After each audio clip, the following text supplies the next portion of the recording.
Hey folks, and welcome to series number 10, Defensive Day, as you can see. So right now I just took the lead again, so it's a 21-14 lead. He has the ball on his own 16-yard line with 4:47 left in the game. First and 10, of course. So looking at it here, he is in a trips tight set. He's running a toss to the right. So essentially, you're going to get zone blocking. You could possibly have a guard pull in this case. These guys should all be cracking down essentially, or blocking them in front of him. And he's just going to try to find a seam and hit it, whether it's cutting up in here or getting the edge and taking it outside. Myself, I am in, as you can see, I'm in a 4-3. I got cover 0 behind it, but I'm running the outside linebacker edge. So as you can see, both outside backers are coming here on the blitzes, with my down lineman as well, obviously coming. And then 0 coverage behind it, meaning I have no deep coverage whatsoever. So everybody's on an island here.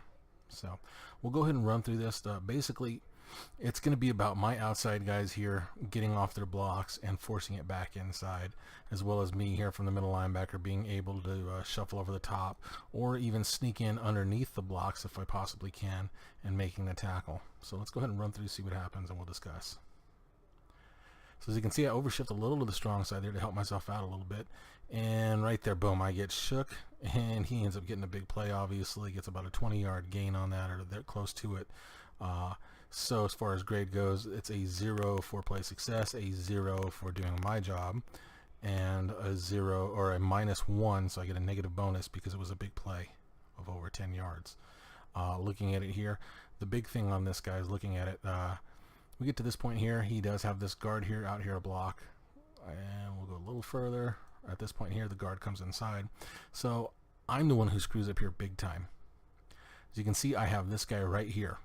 He's coming to the outside. I got to trust him to do his job, which is stay outside in this case. Me, I should be working myself right in here. Okay, so as we go further down,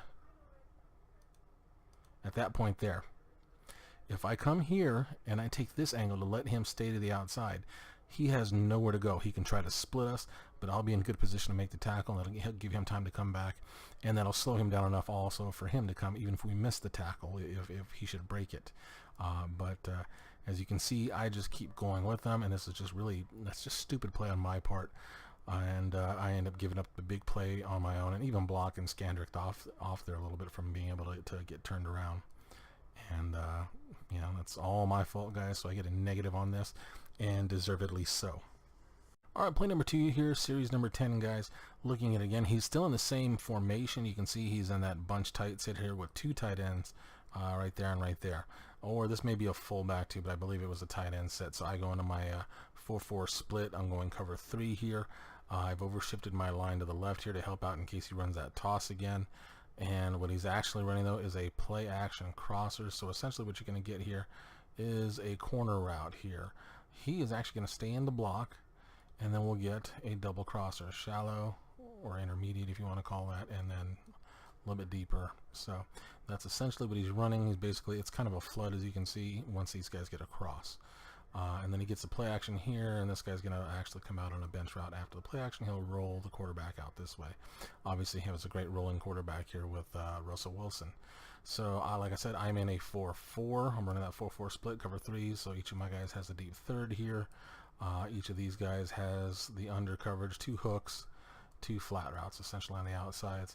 So, once I see this, guys, we have the corner here, and we have these 2 crossers.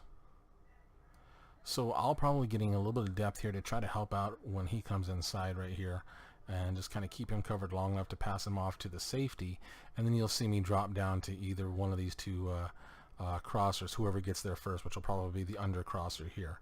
So we'll go ahead and run through this, see what happens, and then we'll discuss. Oh, just to let you guys know, I've also sent my line to crash outside, essentially, even though I moved him over to this side. I do this just in case they do run the ball this way. Hopefully I have him coming in the right direction to be able to stop that up. I'm not too worried about an inside run here because he only has the single back set, and I have the 2 backers inside to help out, so we should be able to get one of these guys free to flow and make a play inside. So as we're running through it here, as you can see, I don't actually go with this at all. Well, actually, you can see I actually end up, what happens here? Let's see. I think I get caught in a switch, guys. Yeah, that's exactly what happens. Switches me over to the tackle, so I drop him off into a zone.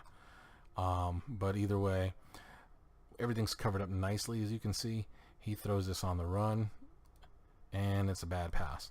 So in this case here, because I get caught in the switch, I can still say I'm doing my job, because I end up going from coming off the rush here to backing off here just in case this guy comes.